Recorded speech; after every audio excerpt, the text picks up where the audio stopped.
Hi guys, welcome back to my channel. If you are new here, hi, hello, welcome. I am Sherrilyn and I am so glad you found me. If you're not new here, welcome back to our True Crime Wine Wednesday. I missed you guys last week. The good news is I got a really good jump on content that I want to have like all lined up. The bad news is I don't know if I'm gonna have time to film it. Last week I was definitely going through all of the motions of my body preparing to have the little one, and it's too early. Slow your roll, girl. So we've been trying a few different things to just kind of like slow her down, get her cooking a little bit longer. Just like a couple more weeks would just be ideal. So I'm taking it really easy, but there is a chance that she could come early, and in that case I won't have time to prepare because I'll be having a baby. I should have a vlog ready for you guys on Saturday, just going through everything that we've been going through this whole time and, you know, kind of the last few weeks. I know a lot of you are pregnant out there as well or planning on having a baby soon. So hopefully, some of the things I want to talk about will resonate with you, make you feel a little bit better, because to be honest, it hasn't been like rainbows and butterflies. So I just want to be real with you, check in, let you know how it's going, but we're not going to do that on today's video. Before we get into the case though, I wanted to send a huge thank you to today's sponsor, which is June's Journey. I have been so pumped to be sponsored by them. Like, they're one of the ones where I'm like, oh, one day I really would love if they'd like find me and want to be, you know, a sponsor, help me out, because I actually use this app. Usually I play when I'm away from home on vacation and we're winding down from the evening and I'm in the hotel, because I don't travel that well. You guys all know I have anxiety, and it peaks several weeks leading up to the trip and then like on the trip. And one thing that helps me so much with anxiety to distract myself is like hide and seek games or word games. But I specifically love having to find like clues in a room that are hidden. There's just something about clue games. They calm me down so much. So this one has been a long time favorite of mine, and that I've had in my I literally have an anxiety folder on my iPhone. And June's Journey is like probably one of my top ones in there. One thing I love about it is that it's super realistic. Like, it's really, really interactive, bright and colorful. Just like it brings you into this world. It makes you feel like you're jumping in a game Jumanji style, which is great because if you're having anxiety, you want to get out of the situation you're currently in. So that's one reason I really like it. And another is that it brings you into like this other world. It's like set in the 1920s. It reminds me very Titanic-y. Again, you guys know, love Titanic. So to be like in that era and completely removed for where I am, I don't know, it's awesome. So if you haven't played June's Journey before, it's a seek and find style game. It follows June's quest or journey, if you will. And you're finding clues to solve the mystery of her sister's murder and her brother-in-law's apparent suicide. So right up our alley with this channel. And basically the more clues you get, the more rooms you explore, you meet more characters, and then you're able to like move on to the next stage. It's seriously so addicting, and I know already it's going to be keeping me company during all the late night feeding sessions we're going to have with babes here pretty soon. So if you guys want to download and play too, you can download it for free across all of your devices. They have Android, iOS. You can also do it on your desktop computer through Amazon or Facebook, which I have linked for you guys in the description below. I know you guys will love this one. Just be forewarned, you're going to be a little bit addicted. So thank you again so much to June's Journey. That's a tongue twister. Whoa, I can't talk. I wish I could say it's pregnancy related, but this, if you've been here forever, you know this is me. Thank you to June's Journey for not only being the real MVP for some really anxious times that I've been in, but now for helping me even more by making today's video possible. I appreciate it so much, and I love doing collaborations with things that I already love. So thank you so much, June's Journey. Let's get into today's video. First, I want to say I apologize. As I've been researching, putting everything together, it seems great minds think alike, because Eleanor also recently uploaded while I was in the middle of finalizing all of my notes and stuff like that. And you know what? Usually this has happened several times to me before, and I know like any other true crime content creator out there can relate. Usually though, I have enough time, or I'm willing to just keep that like on the back burner for later, so that it switches things up for all of you guys watching, because I know you guys don't just watch watch my channel, you watch all amazing true crime channels out there. Like, there's a ton to go through, and Eleanor she's so great. So I know for sure you probably recently saw this case, and usually I'm okay with pausing, starting on the next case that I was going to do, and quickly researching as much as I can to put that together for you guys so that you have a little bit of a switch up out there. But given the circumstances and the week we had and how I just we got too much on the go right now, I couldn't do it this. So I apologize if it's repetitive. I haven't had a chance to watch Eleanor's yet, but I'm so excited. Usually I will wait to watch a case that I'm preparing to do or that I know I'm going to do in the short future from somebody else, and then I'll watch it once I upload, just because I don't want to subconsciously provide similar flow or wording.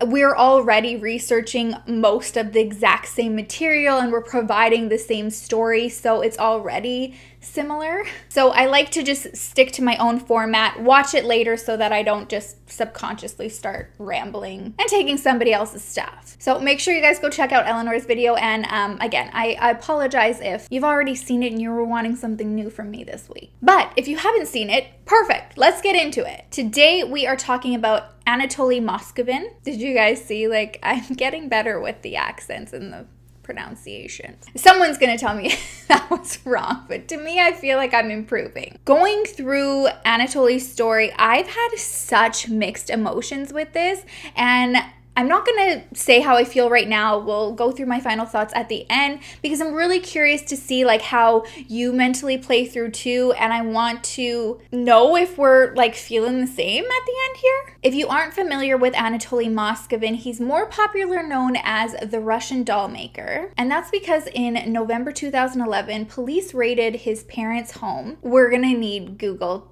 to help with the pronunciation on this one. Nizhny Novgorod. They raided his parents' home in Nizhny Novgorod, and they found 26 eerie dolls throughout the home. Mostly they were in Anatoly's room, but they didn't end up being just like odd looking homemade dolls. Under their clothes and their painted on like paper mache almost looking faces, police discovered the remains of 26 bodies, all ranging between the ages of 3 to 30. Yeah. When I first read it, I was like, what? What are you doing?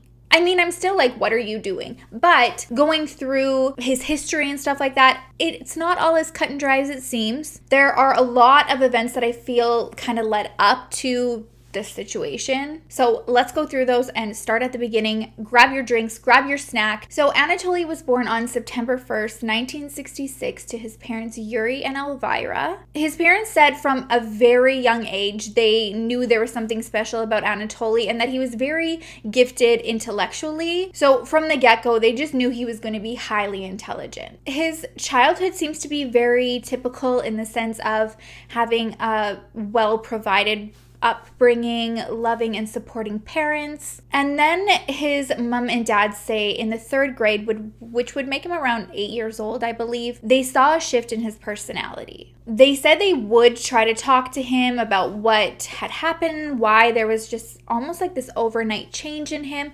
But they said that he would almost push them away and retreat and would just go on these periods where he was silent and wouldn't speak to them instead. So they reached out to his teachers to see if they could also try to help him socialize a little bit more in class.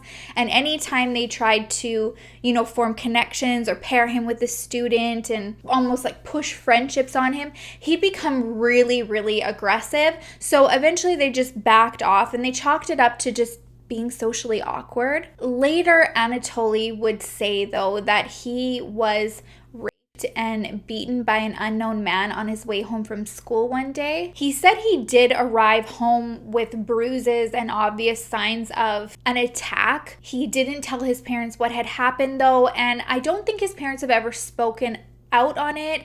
I think it was something that they assumed maybe he had gotten jumped from students and didn't want to talk about it because he was embarrassed. So it sounds like when he came home and he had these marks and was asked about them and he didn't want to elaborate on it, they didn't want to rub salt in the wound and push it even further. And I don't think they lined up that this incident was what had made him change in his personality. It was almost like a series of events that were happening in their mind, paired with that he didn't make friends easy. And I mean, they're not wrong. Prior to this traumatic event happening and him being so young, he did have social awkwardness. He had a really hard time forming relationships. He did not have close friends. He was the child in school that was always seen with books in his hands. He was getting the highest grades. He would spend any money that he gained from allowance buying books. And as a child, he even taught himself 13 different languages, which is an embarrassment to me, I feel like, because I'm 30. How old am I? 34? Did I turn 35 this year? No. Did I? No. Regardless, I literally have to revisit my language app to keep fragments of my French still alive. And I mean, I did my entire school in French. My family is basically all in Quebec. My parents are from Montreal. And now I'm a friggin' embarrassment to the family because I have to constantly pull it out because I'm like, what are you saying? One thing I didn't lose about my French roots, though, is talking with my hands. Somebody mentioned that on a video. They were like, it's a little bit distracting. I totally get it. I replied, I think the only way that I can stop it, though, is by like taping them down or like sitting on them. I'm just really like handsy expressive, so I apologize as I keep doing it. Stop. Anyways, I cannot imagine 13 languages. That would be so cool. I have so many plans that I want to learn more languages, and I'm like, hey girl, first, like, let's make sure we can bring back your French because you can't even communicate. So for Anatoly, highly intelligent, and it seems like coping with what happened to him at such a young age, the best way he knew how was to just pour himself into something he did have control over, which was improving himself intellectually. And that route seems to be going quite well for him by him just kind of staying to himself. And then on March 4th, 1979, he experiences another traumatic event. He said he was 12 years old and he was out in the school grounds with other students participating in like a waste management campaign. I remember doing this in elementary school for like Earth Day or like Earth, leading up to Earth Day for that week. Each class would take turns going and cleaning the schoolyard up. It sounds like this was like more of a regular occurrence at his school or maybe in Russia, which is really cool. And if they're not still doing that here, we should be. So often when the students were out on the schoolyard, they would, get into a little mischief, go out of bounds, explore a little bit. And one day, this is what Anatoly and some other students did. He said that he had wandered around this yard where it looked like people were performing some sort of ritual. So he like low-key goes to investigate what's going on. And he says there's several of them outside and they're all dressed in black and they're chanting in like a foreign language that he doesn't understand around a coffin. He said when he realized what was going on, he tried to like sneak away, but somebody that was part of this ceremony had seen him and brought him into the yard and ushered him close to the coffin. And he was told he needed to kiss the corpse that was in there. And it happened to be the body of an 11-year-old girl named Natasha. She had recently passed away from a freak accident. She was in the bathtub and she was reaching for a towel but had made contact with an electrical cord instead and had electrocuted herself. So her family was having this outdoor ceremony for her. Anatoly said he didn't want to kiss her, understandably, but he was being like ushered closer and closer to her.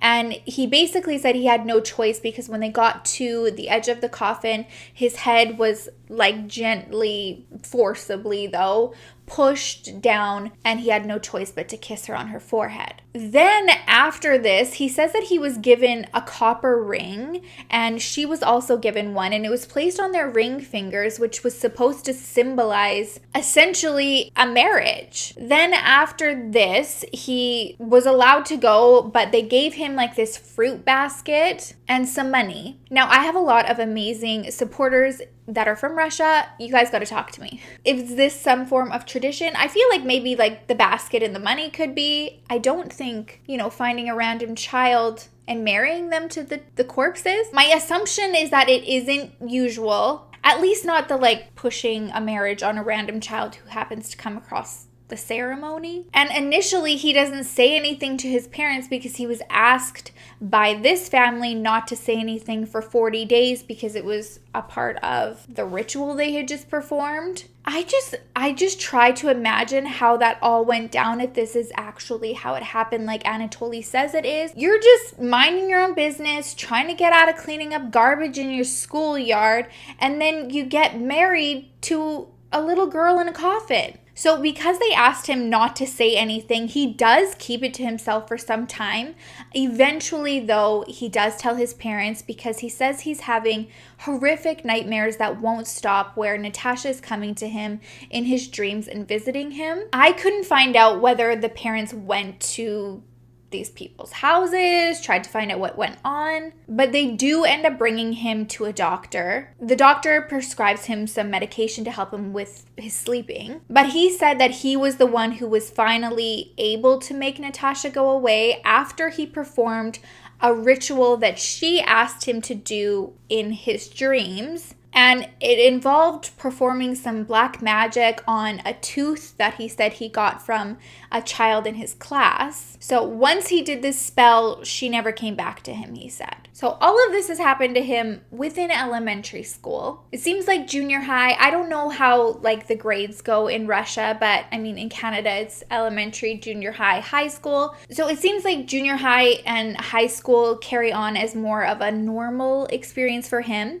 And after graduating, he enrolls in Moscow State University. And here he studied philology and described himself as an expert necropolis, where he saw himself as an expert in local cemeteries. He said because of what happened between him and Natasha, he had developed this fascination with death, cemeteries, and also the occult. He would actually make sure to even visit Natasha's grave anytime he was in the area. And in university, he joins the Society of Luciferians. He learned how to do black magic. He performed rituals on dead animals. And he also made a vow to abstain from sex, drugs, alcohol, smoking as well. So he was a super busy guy between his studies, the society he was in, but he's so intelligent. He graduated with very high grades, and after graduation he wrote not only one but 2 Russian to English dictionaries. Again, like I couldn't even tell you half of the words in the English dictionary, let alone translate it into like a second language. And then after that he wrote a dictionary on foreign words and phraseology. Like I don't even know what that is, let alone write a book on it. So it just gives you an idea of how smart he was. I can't even get the words out. Not on my level at all. People who worked with him said mostly only nice things about him. They said given how smart he was, he didn't come across very arrogant. He was kind. He was always reliable. It didn't mean he was tight with people though. He was still socially awkward. And the word I've seen to describe him the most is eccentric. His job was actually at his local university where he grew up as a lecturer in Celtic studies. He did, however, leave the position at the university when he started not really seeing eye to eye with some of the like higher up people at the university. So he thought a better fit for himself would be to tutor children other languages. Around this time, he meets a young woman named Yulia in 2003, and she seems very interested in entertaining a not necessarily romantic relationship with him, but a very close friendship. It becomes almost like a companionship where they're together, but they're not intimately involved. It's just a really close relationship where they care deeply for one another. And this is perfect for Anatoly because he made this vow to be celibate in university. So the arrangement seems to be working quite well until they both decide that they want to have children. So Anatoly decides the best way to navigate this, since he doesn't want to be intimate, is to apply for adoption. Unfortunately for them, it's not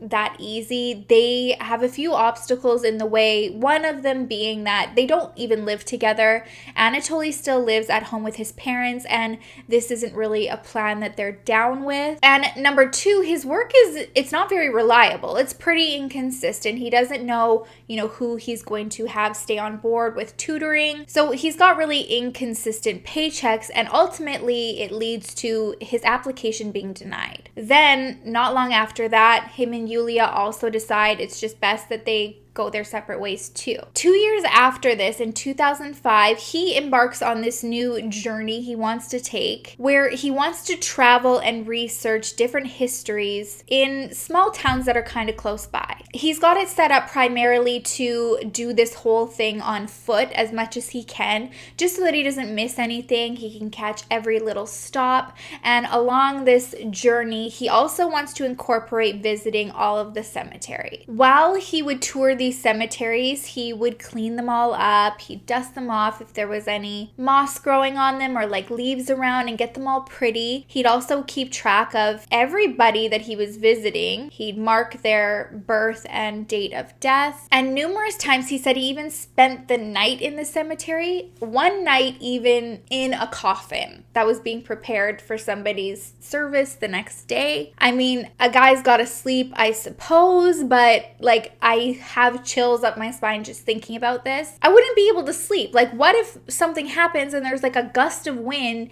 and the top closes and you're just like locked and trapped in there and nobody can hear you, and in the morning they just think that the person's already in there and then they just lower you in the ground and you're just stuck there forever and you die. No, I can't. No. Clearly, he didn't have this reaction. He was much more enthusiastic to participate. So during these travels, he stayed under the radar for the most part. There were a handful of times that he was questioned by the police, though, like, why are you sleeping in a cemetery, sir? Each time he was approached, though, he was always let go. He would show them his paperwork, the business plan that he had about researching all of these towns and including the cemeteries. So they'd just, carry on with their evening or day and let him be. He did also encounter several sketchy situations. One time he was able to talk his way out of an assault by a group of men that were stumbling home drunk from a bar. And then unfortunately, another one he was not. He ended up being beaten and robbed by another group of men. And he said in this situation, he was also left to kind of rely on the resources around him. So there would be times where he would be on long stretches of walking where there weren't any resources around, like commercial wise, where he could just like go into a store and buy something.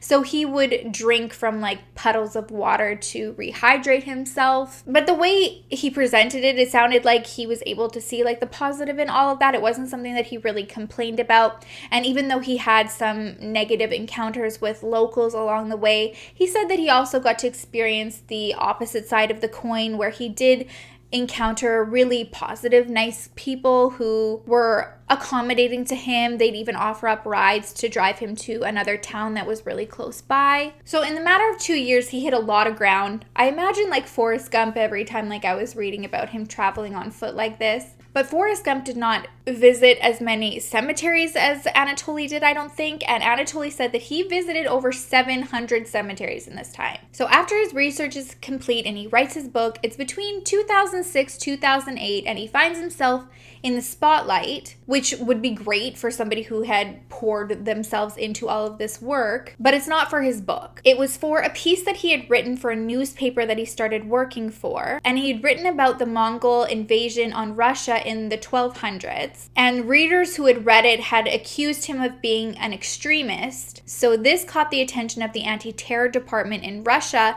and they had him like on their radar. So he's entered into this database. Instead of him just, keeping a low profile, trying to stay under the radar, he writes another book in 2008, and it's on the history of the swastika. I know some people say swastika. I say swastika. I'm sure it's wrong. But in his book, he writes about how it was actually a symbol of positivity prior to Adolf Hitler making it what it's known for now. So again, this flags him, and he's got attention back on him. Then on January 24th, 2011, there was a terrorist attack at at the Russian airport where there was a suicide bombing, and 37 people lost their lives that day, and over 140 were severely injured. So several months after this had happened, somebody had reported seeing Anatoly at a Muslim gravesite. Allegedly, he was desecrating a grave there, and since he was already on like a 2-strike watch, authorities take this third time as time to go and investigate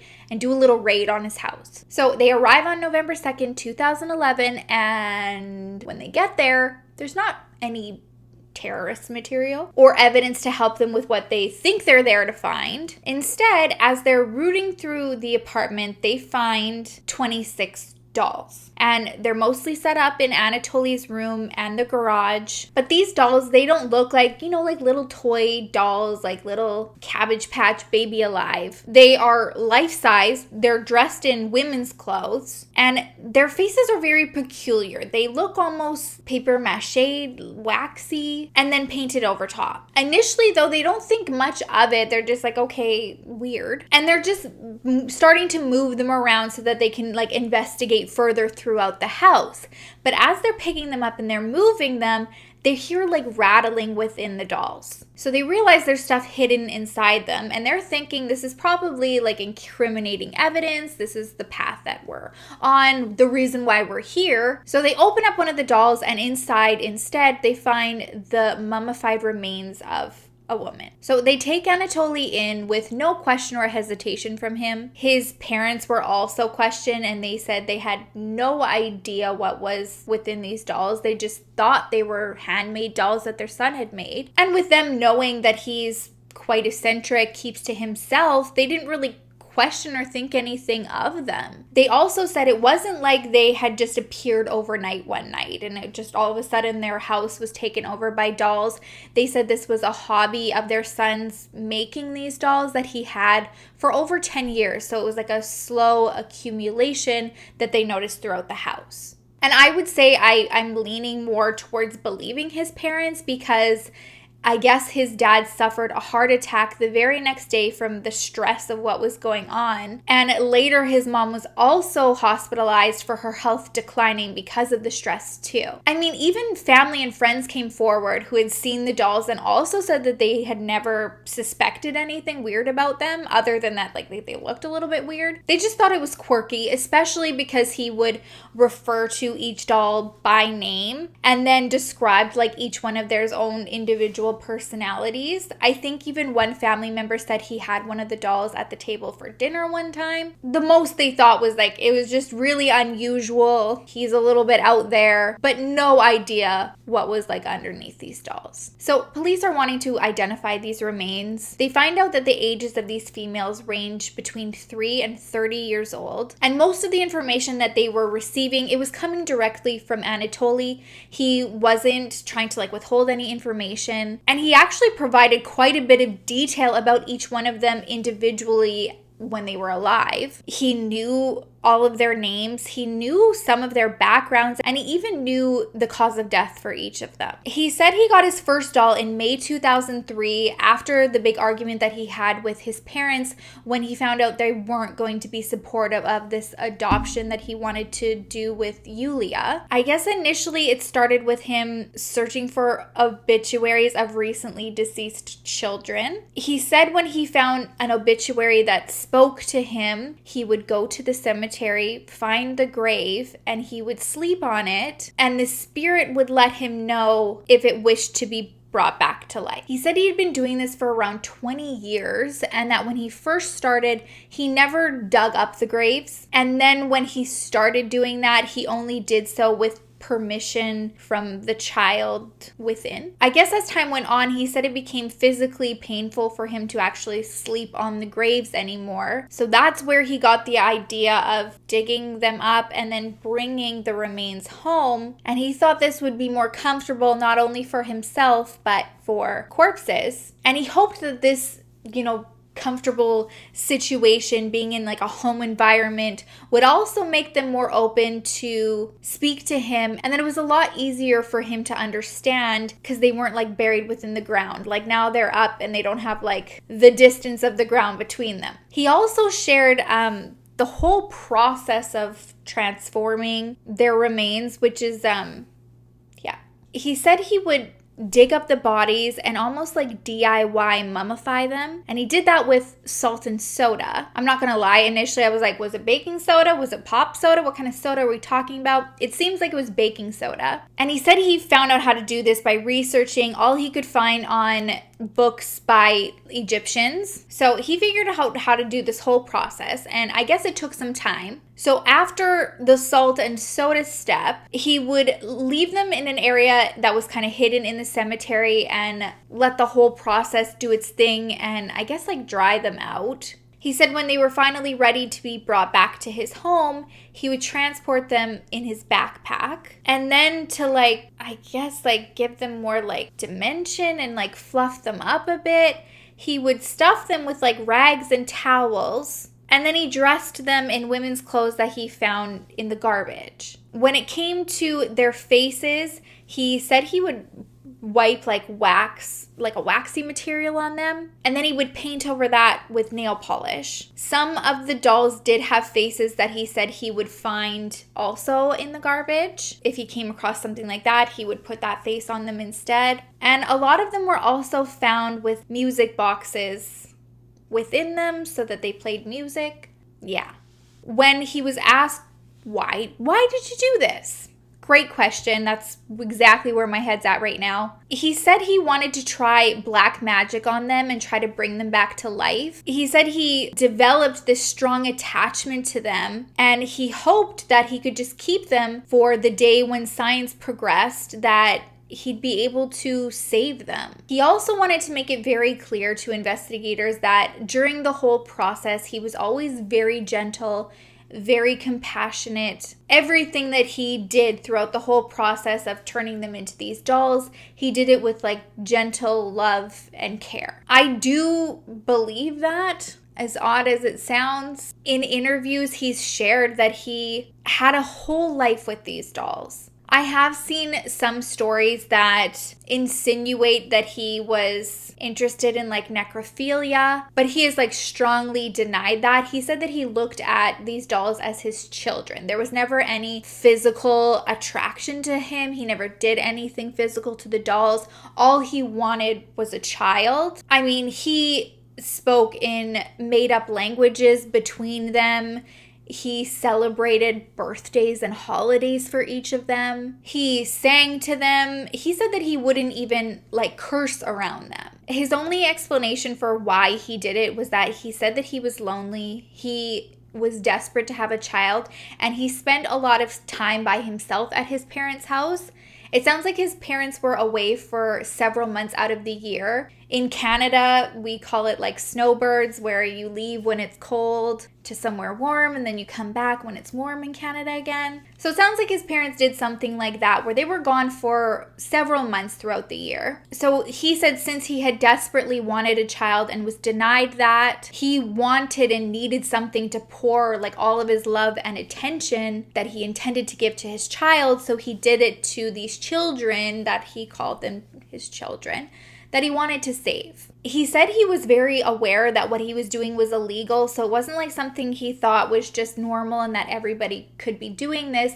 But when he would analyze the whole like repercussion and consequence aspect to it, he said he didn't care because these children, they meant more to him than any consequence he was going to face when he was caught. Despite his explanation of having good intentions, he was arrested. His trial started in 2012, but he had medical professionals come and state that he was diagnosed as paranoid schizophrenic, so he wasn't able to be held criminally responsible. On September 27th, 2013, he was sentenced to coercive medical measures. And basically it means that he is in a psychiatric hospital and he's assessed, I believe it's every 6 months. And during this time, the case is revisited as well. On top of that, he was also ordered to pay $75,000 to the family members of each victim. And I guess there's quite a bit of mixed emotions about this in Russia. Some people believed he was trying to